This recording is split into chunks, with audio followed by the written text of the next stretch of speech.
तो एपीजे कलाम education centre में आपका स्वागत है। आज के इस वीडियो में हम समझेंगे एल्कोहल का आईयूपीएसी एवं साधारण नाम।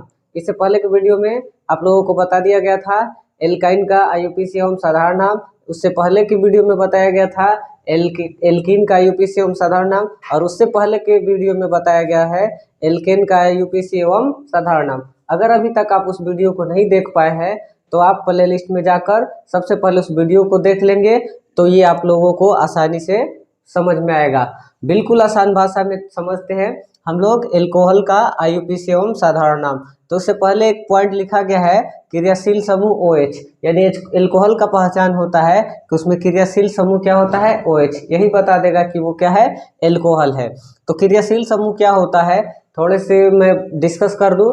एल्कोहल किसी कार्बनिक यौगिक का वह समूह होता है जिस पर कार्बनिक यौगिक का भौतिक और रासायनिक गुण निर्भर करता है। बाकी डिटेल सबका अलग अलग समूह, एल्कोहल, एल्डिहाइड, ईथर, कीटोन, इन सबका अलग अलग क्रियाशील समूह होता है, ताकि एक पहचान होता है जिससे उसको पहचान भी मिलती है और इसी पे उस यौगिक का रासायनिक और भौतिक गुण भी निर्भर करता है।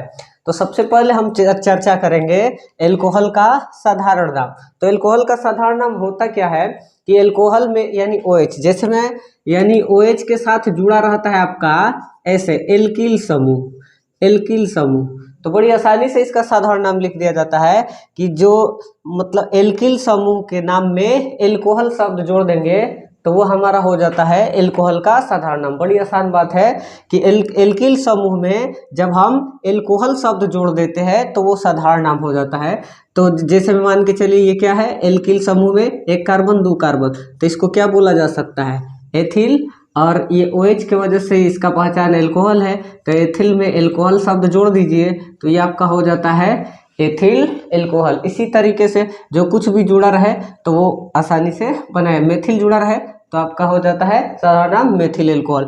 उसके बाद अगर इसी का आईयूपीएसी नाम हम देखना चाहेंगे तो आईयूपीएसी नामकरण करने के लिए एल्किल समूह नहीं देखा जाता है, बल्कि संगत एल्केन के नाम में ऑल शब्द जोड़ दिया जाता है, ऑल अनुलग्न जोड़ दिया जाता है, तो वो हो जाता है आईयूपीएसी नाम। जैसे में एक कार्बन दो कार्बन, दो कार्बन के लिए क्या होता है, अल्करूप एथ होता है। और एल्केन में जाएंगे तो एथेन हो जाएगा, इसमें लास्ट में ई आता है, तो इसमें OL अनुलग्न जोड़ना है, तो ये OL आकर जुटेगा तो यहाँ से ई समाप्त हो जाएगा, तो ये क्या बन जाएगा, एथेनॉल। ये बड़ी आसान और सहज भाषा है जिसको थोड़ा सा हम लोग लिख के समझते हैं। जो बात मैंने अभी बताया है उसी बात को थोड़ा सा यहाँ पर लिख देता हूँ और उसके बाद हम लोग उदाहरण समझते हैं।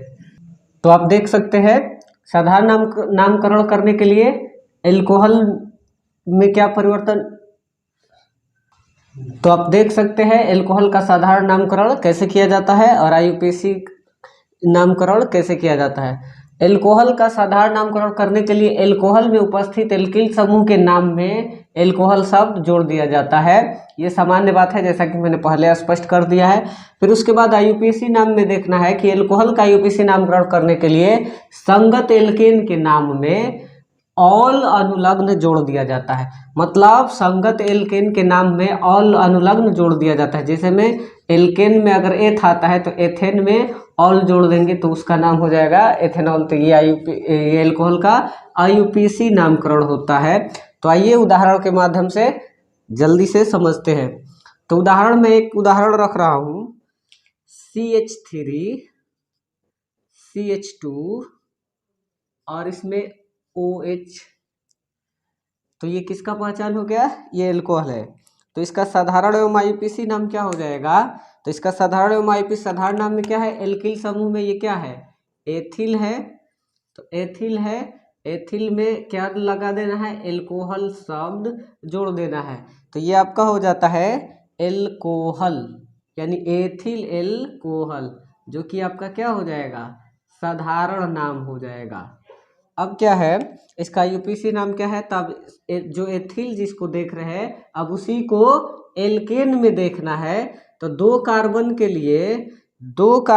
लिए एल्केन में अगर देखेंगे तो दो कार्बन के लिए क्या हो जाएगा, एथेन हो जाएगा, एथेन।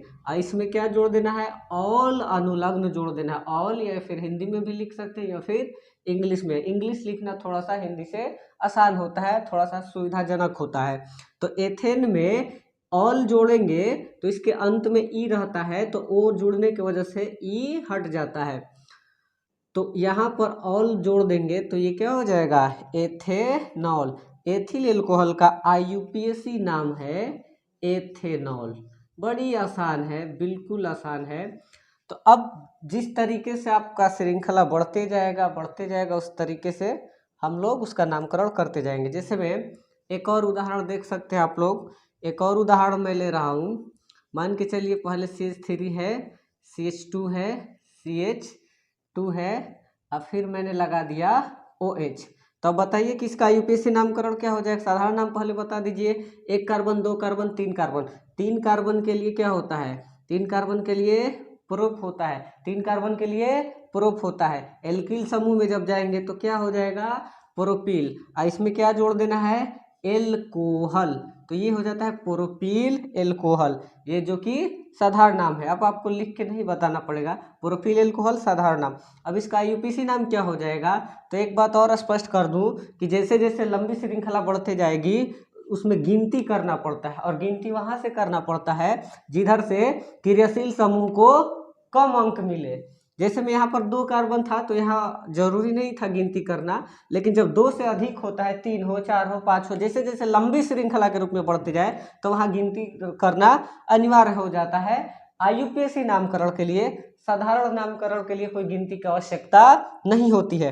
तो आइए इसका गिनती कर लेते हैं। OH क्या है, क्रियाशील समूह है, और OH को किधर कम अंक मिलना चाहिए। अगर इस तरह से गिनती करेंगे 1 2 3, तो OH को कितना मिल रहा है, 3 नंबर पे OH है। लेकिन अगर वही गिनती हम लोग इधर से करते हैं 1 2 3, तो OH को कितना अंक मिल रहा है, 1।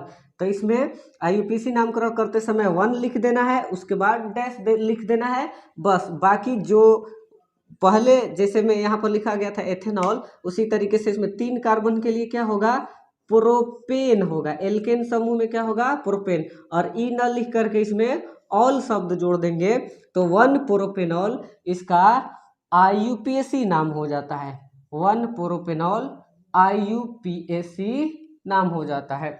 तो और उदाहरण आपको देखना है तो और देख सकते हैं। अब एक बात और है, जरूरी नहीं है कि हर बार OH यानी एल्कोहल का क्रियाशील समूह हर बार अंत में ही जुड़ा रहेगा। ये ऊपर भी जुड़ा रह सकता है और नीचे भी जुड़ा रह सकता है। एक और उदाहरण के माध्यम से हम लोग आसानी से समझ लेते हैं।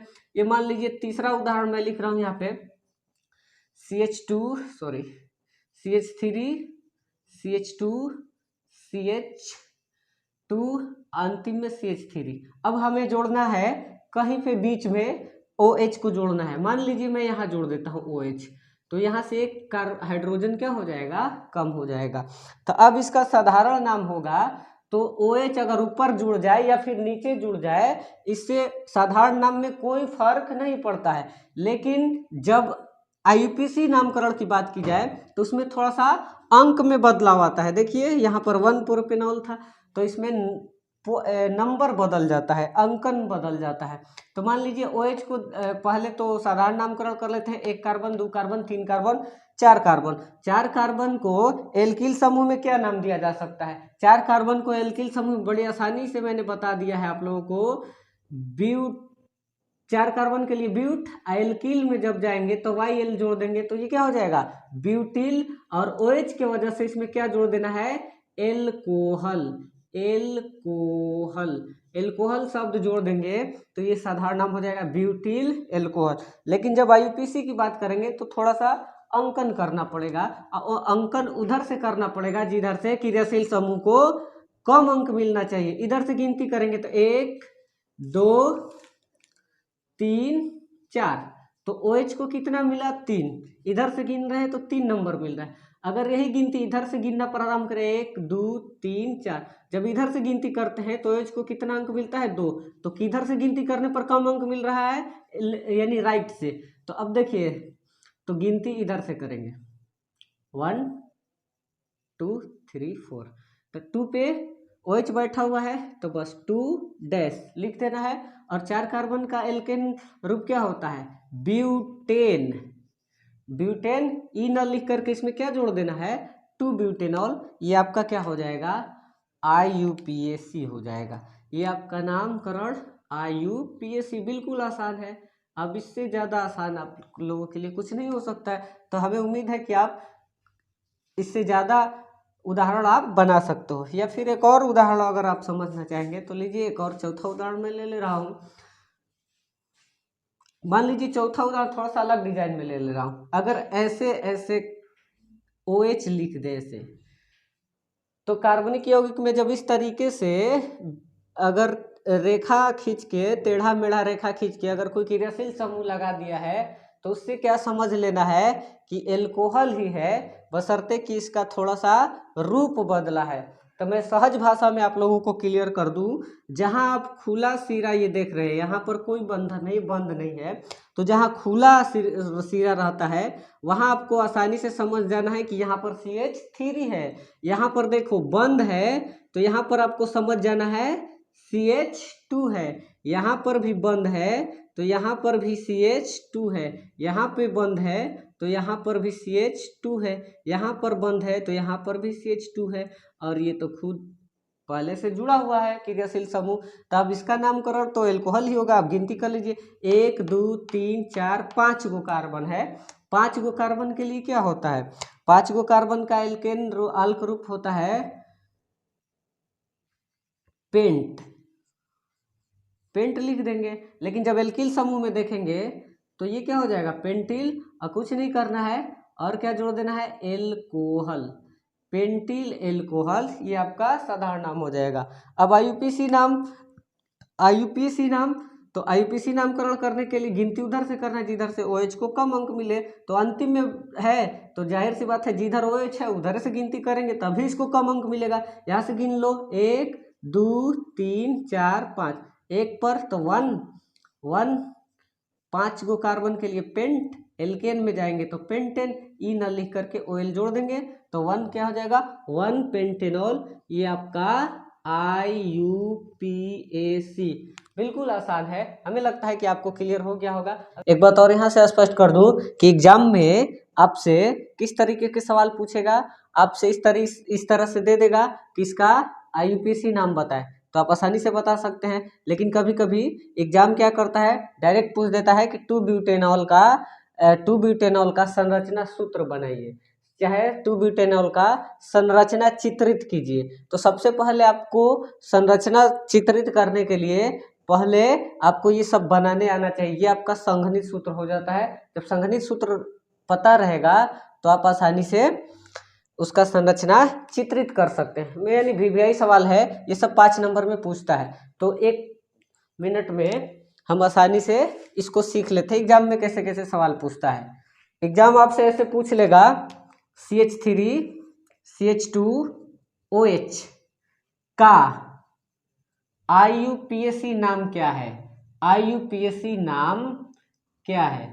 तो बड़ी आसानी से आप कह सकते हैं OH जुड़ा है तो एल्कोहल है, तो IUPAC नाम क्या है, एल्केन समूह में ऑल सब जोड़ देना है। इसमें बस कार्बन गिनना है, 1 2 गो कार्बन हो गया, तो 2 कार्बन के लिए एल्केन समूह में क्या होता है, एथेन होता है, एथेन लिख दीजिए, ई मत लिखिए, इसमें OL जोड़ लीजिए ई हटा के, तो ये आपका हो जाएगा एथेनॉल। ये आपका IUPAC नाम हो गया। इसी तरीके से लंबी श्रृंखला के रूप में पूछ ले, CH3 CH2 CH2 OH, तभी भी आप बता सकते हैं कि इसका IUPAC नाम क्या है। तो अब लंबी श्रृंखला हो गया, 2 से ज़्यादा हो गया, तो गिनती कर लीजिए 1 2 3। अब मैंने आसानी से गिनती कर लिया, इधर से क्यों किया, क्योंकि इधर से गिनती करेंगे तभी OH को कम अंक मिलेगा। तो 1 कुछ नहीं, 1 2 3, 3 कार्बन के लिए एल्केन रूप में क्या होता है, प्रोपेन। प्रोपेन लिख दीजिए, ई मत लिखिए, ऑल जोड़ दीजिए, 1 प्रोपेनॉल। अब इसका अपोजिट करेगा तो आपसे क्या पूछेगा, इसका अपोजिट ऐसे पूछ लेगा, 1 प्रोपेनॉल। 1 प्रोपेनॉल का संरचना चित्रित कीजिए, संरचना चित्रित कीजिए। तो आप इसको कैसे बनाएंगे, संरचना चित्रित कीजिए। तो सबसे पहले क्या समझना है आपको कि 1 प्रोपेनॉल का संघनी सूत्र क्या होता है, 1 प्रोपेनॉल। तो 1 को मत देखिए, पहले प्रोप देखिए, प्रोपेन में के गो कार्बन रहता है, 3 गो। तो बस आसानी से CH3 CH2 और CH2 रखिए, और उसके बाद 1 पे तो यहाँ पर इसके साथ क्या लगा लीजिए, OH लगा लीजिए। तो 3 कार्बन के लिए क्या हो जाएगा, प्रोप हो जाएगा। एल्केन समूह में प्रोपेन हो जाएगा, OH जोड़ देंगे तो इसका 1 प्रोपेनॉल हो जाएगा आसानी से। लेकिन अब ये जो होता है ये तो ठीक बात है, 1 प्रोपेनॉल हो गया, बहुत अच्छी बात है। लेकिन ये संरचना चित्रित नहीं कर पाए हैं आप, ये संरचना नहीं है। संरचना ये संघनी सूत्र है। जब आप इसको पूरी यानी इसमें कार्बन और हाइड्रोजन की पूरी व्यवस्था को दर्शा दोगे तो ये आपका संरचना हो जाता है, जैसा कि पहले के वीडियो में बाकी कार्बनिक यौगिकों में बताया गया है। और इसमें भी मैं बता दे रहा हूँ ताकि आप लोगों के लिए और ज़्यादा बेहतर क्लियर हो सके। देखिए एक कार्बन है, इसके साथ 3 हाइड्रोजन है, तो आसानी से पता चल जाएगा, नजर आ जाएगा, आसानी से इस बात का पता लग जाएगा। यानी CH3 है, तो यानी एक कार्बन के साथ 3 हाइड्रोजन है, तो यहाँ पे तीनों हाइड्रोजन को ऐसे दर्शा देंगे। आपको पता है कि हाइड्रोजन और कार्बन के साथ जो हाइड्रोजन होता है सिंगल बॉन्ड के साथ होता है। अब इन सब बातों को बताने की आवश्यकता नहीं है, ये सब पहले से क्लियर हो गया है। अब देखिए CH2 है, तो एक कार्बन ऊपर, एक हाइड्रोजन ऊपर हो जाएगा, एक हाइड्रोजन नीचे हो जाएगा। फिर सिंगल बॉन्ड है, फिर CH2 है, एक हाइड्रोजन ऊपर, एक हाइड्रोजन नीचे हो जाएगा। फिर आपका OH है, तो OH लिख दीजिए। तो ये आपका, सबसे पहले आप संघनी सूत्र बनाना जानते हो तो आप आसानी से उसको पूरी व्यवस्था को तोड़ तोड़ के लिख देंगे, वही आपका क्या हो जाता है, संरचना सूत्र हो जाता है। अब आप बना पाने में सक्षम है, जरूरी नहीं 1 प्रोपेनॉल 2 प्रोपेनॉल ऐसा भी पूछ सकता है। तो 2 प्रोपेनॉल का संरचना चित्रित कीजिए, या फिर 2 प्रोपेनॉल का साधारण नाम पूछेगा तो आप बता सकते हैं। तो अगर आपसे ऐसे पूछ ले 2 प्रोपेनॉल का संरचना चित्रित करना है, तो जैसा कि पहले किया गया है उसमें इसमें भी कर सकते हो। प्रोपेन 2 प्रोपेनॉल, तो बस आराम से लिखिए 3 कार्बन और तीनों के साथ, पहला के साथ CH3 होता है, क्लियर आपको पता है। बीच वाला जितना भी आता है उसके साथ CH2 रहता है, अंतिम में CH3 रहता है, ये तो पता है आपको। लेकिन अब सवाल है कि 2 नंबर पे क्या होना चाहिए, 2 लिख दिया है, अब प्रोपेनॉल है तो इसका मतलब 2 नंबर पे OH बैठा रहेगा, तब जाके 2 प्रोपेनॉल होगा। तो 1 कार्बन 2 कार्बन 1 कार्बन 2 कार्बन दोनों तरफ से गिनती करेंगे तो यहाँ पर 2 मिल रहा है, तो इस पे क्या बैठा देंगे, OH बैठा देंगे। और जहाँ कहीं OH बैठाएंगे सिंगल बॉन्ड के साथ तो वहाँ से एक हाइड्रोजन कम हो जाएगा। ये हर कार्बनिक यौगिकों का साधारण एवं IUPAC नामकरण में मैं लगातार बताते आ रहा हूँ, तो ये आप लोगों के लिए ये पहले से क्लियर है, ये सब छोटी बातें आपको क्लियर हो गई होंगी। तो बस आराम से हो गया 1 2 3 2 प्रोपेनॉल, इसका साधारण IUPAC नाम हो गया। तो सबसे पहले इसका संरचना चित्रित करता, कुछ नहीं है, 3 हाइड्रोजन दिख रहा है कार्बन के साथ, तो जगह मिल ही जाएगा आपको 3 हाइड्रोजन को रखने के लिए।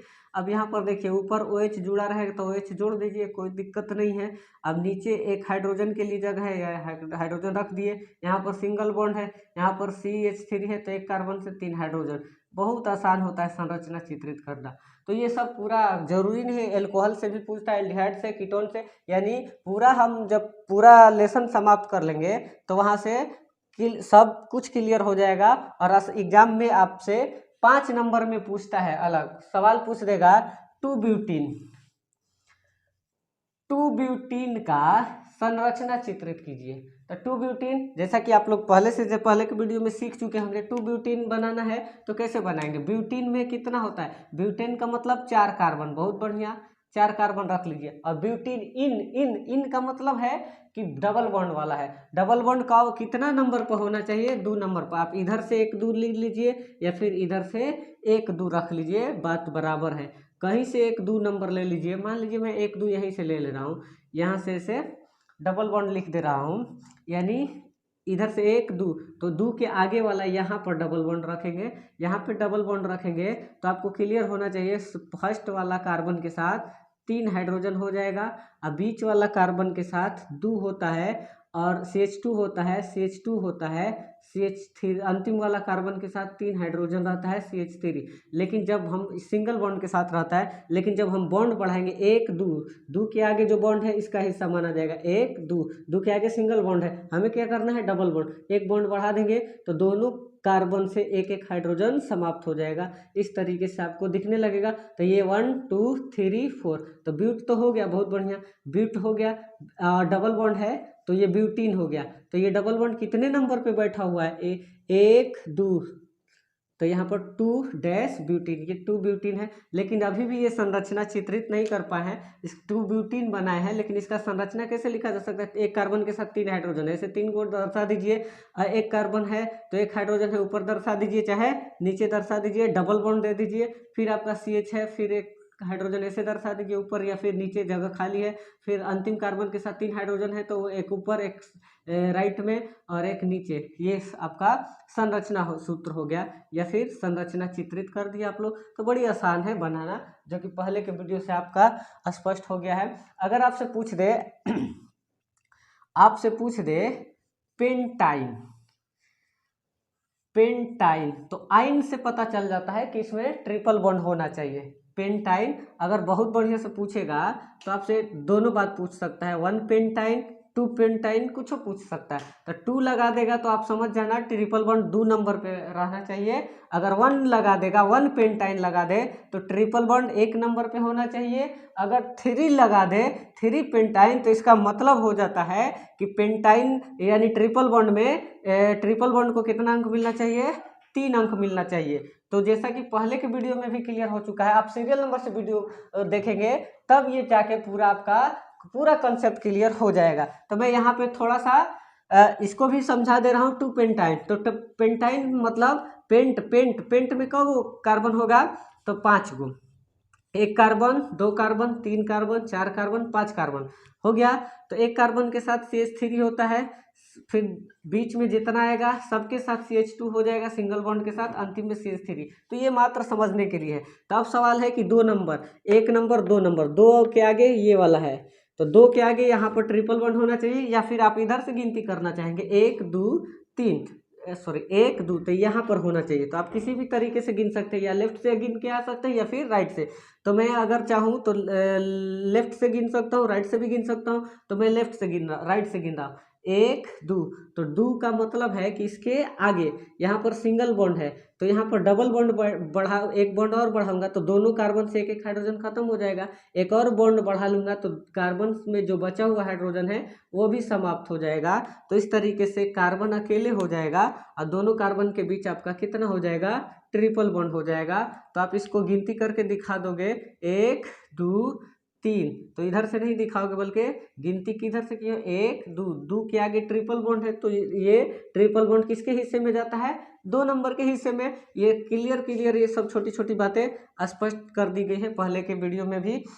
तो 2 पर ट्रिपल बॉन्ड है तो 2 हो जाएगा, और 5 के लिए पेंटाइन, तो बड़ी आसान है, तो इसका नाम हो जाएगा 2 पेंटाइन। तो मिला जुला के इसको बनाना सीख गए, तो ये आपका संघनी सूत्र हो गया। लेकिन सबसे बड़ी बात है कि संरचना चित्रित करने के लिए बोलेगा कि 2 पेंटाइन का संरचना चित्रित करिए, तो बड़ी आसानी से आप संरचना चित्रित कर सकते हो। एक कार्बन के साथ 3 हाइड्रोजन है, एक कार्बन के साथ 3 हाइड्रोजन है, तो तीनों तरफ ऊपर नीचे साइड में दर्शा दोगे। फिर अगला में कार्बन हाइड्रोजन 2 गो है, तो 2 हाइड्रोजन ऊपर नीचे दर्शा दोगे। यहाँ पर C ट्रिपल बॉन्ड है, कोई हाइड्रोजन नहीं है, तो खाली C लिख दोगे। फिर अंतिम में CH3 है, तो तीनों तरफ हाइड्रोजन लिख दोगे। तो ये आपका संरचना सूत्र होता है। तो स्पष्ट हो जाना चाहिए आप लोगों को कि संरचना एकदम आसान होता है।